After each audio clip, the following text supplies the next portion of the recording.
Now, whether you want to put a bigger exhaust or a smaller exhaust on your motorbike, one thing you're definitely going to need to do is change your jets.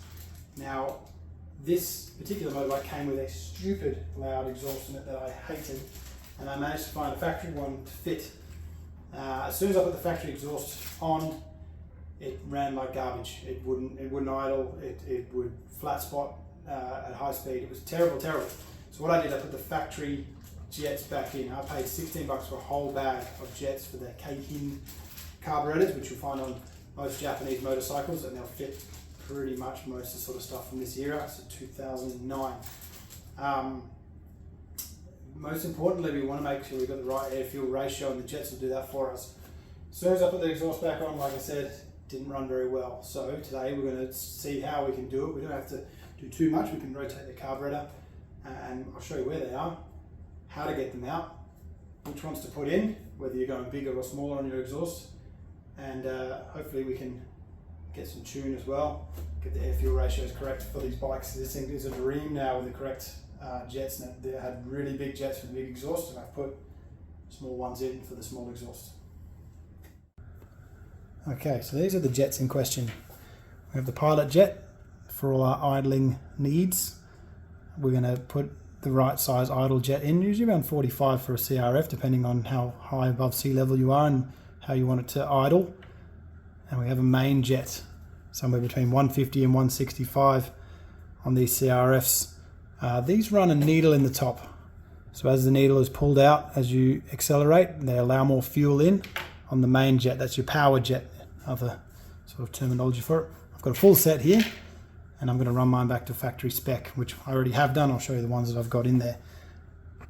Okay, so in order to get the jets out, we need to remove the bowl, which is this nut at the bottom, and we need to turn the carburetor sideways so we can access them. What we need to do is firstly drain the fuel here, after turning it off here, and then we loosen this boot here and the opposite one on the other side, if we can see it.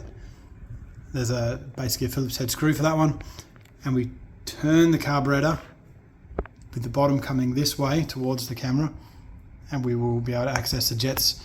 We can remove them to clean them, change them to see what's better, inspect them, whatever we want to do. So we don't have to remove the carburetor or much at all, we just need to rotate it.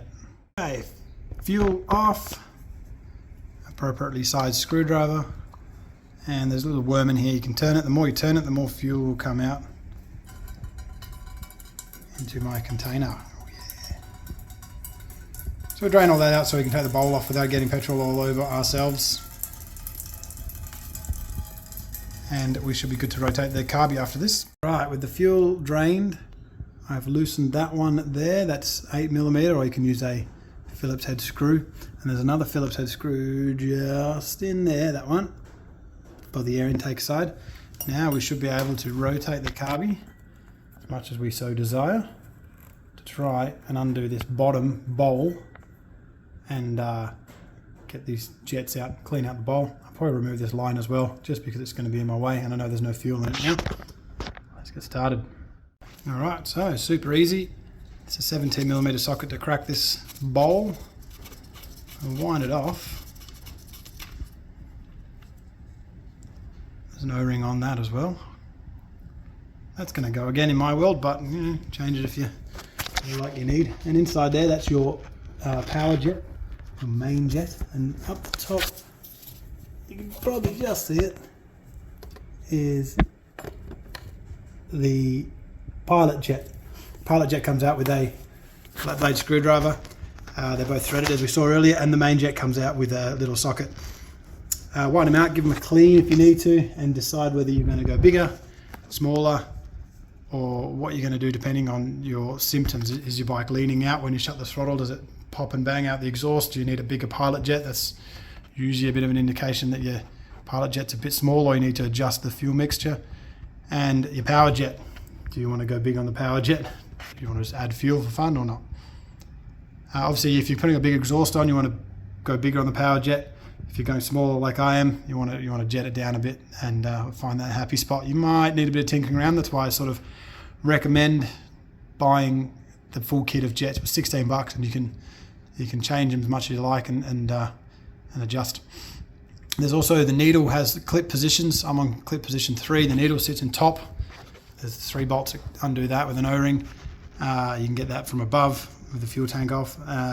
You can adjust how far the needle sits in the power jet. It'll change how it responds. I think number 3 is about a factory setting.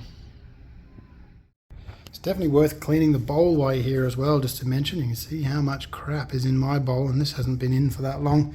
It's just a bit of a place for all the crap to accumulate, anything heavier than the petrol.